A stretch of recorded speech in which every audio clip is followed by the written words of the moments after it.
اعوذ باللہ من الشیطان الرجیم بسم اللہ الرحمن الرحیم سورہ جاثیہ کی آخری آیت پڑھ رہا ہوں. وَلِلَّهِ مُلْكُ السَّمَاوَاتِ وَالْأَرْضِ، اور آسمانوں اور زمین کی بادشاہی اللہ ہی کی ہے.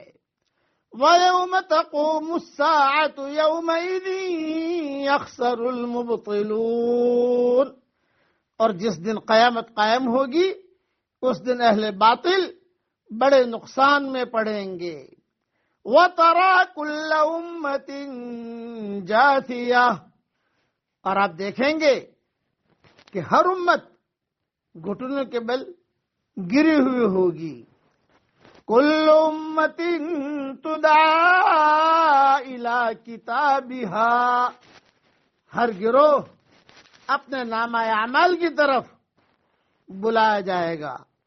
الْيَوْمَ تُجْزَوْنَ مَا كُنتُمْ تَعْمَلُونَ، آج تمہیں اپنے کیے کا بدلہ دیا جائے گا. هَذَا كِتَابُنَا يَنطِقُ عَلَيْكُمْ بِالْحَقِّ، یہ ہے ہماری کتاب جو تمہارے بارے میں سچ سچ بول رہی ہے. اِنَّا كُنَّا نَسْتَنسِخُ مَا كُنتُمْ تَعْمَلُونَ، ہم تمہارے اعمال لکھواتے جاتے تھے. فَأَمَّا الَّذِينَ آمَنُوا وَعَمِلُوا الصَّالِحَاتِ فَيُدْخِلُهُمْ رَبُّهُمْ فِي رَحْمَتِهِ، پس لیکن جو لوگ ایمان لائے اور انہوں نے نیک کام کیے تو ان کو ان کا رب اپنی رحمت کے تلے لے لے گا. ذَلِكَ هُوَ الْفَوْزُ الْمُبِينُ، یہی صریح کامیابی ہے.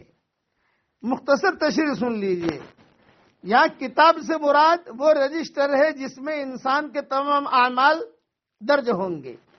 جیسے فرمایا وَوُضِعَ الْكِتَابُ وَجِيءَ بِالنَّبِيِّينَ وَالشُّهَدَاءِ، اعمال نامے سامنے لائے جائیں گے، نبیوں اور شہداء کو گواہی کے لیے پیش کیا جائے گا.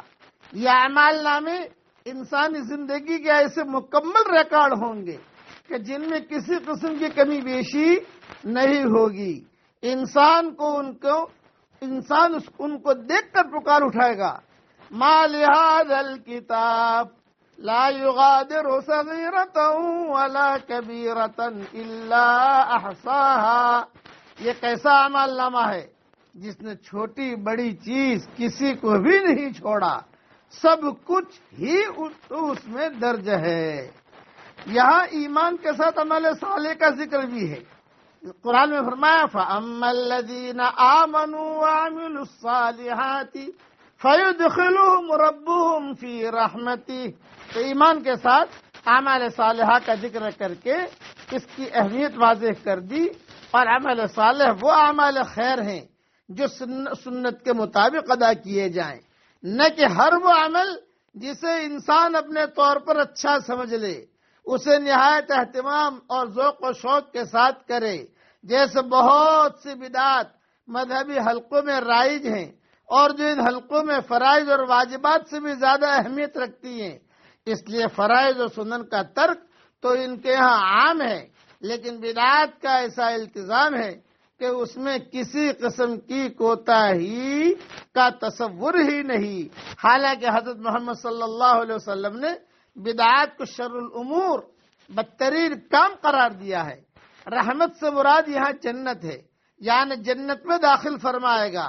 جیسے حدیث شریف میں ہے اللہ تعالیٰ جنت سے فرمائے گا کہ انت رحمتی ارحم بک من اشاء. صحیح بخاری شریف میں یہ حدیث ہے کہ جنت تو میری رحمت ہے، تیرے ذریعے سے یعنی تجھ میں داخل کر کے میں جس پر چاہوں گا رحم کروں گا. اللہ تعالی ہم سب کو جنت الفردوس میں حضور صلی اللہ علیہ وسلم کے پڑوس میں ہماری قیامت تک کے آنے والی نسلوں کے ساتھ اللہ ہم سب کو جمع فرمائے. آمین. وآخر دعوانا ان الحمد للہ رب العالمین.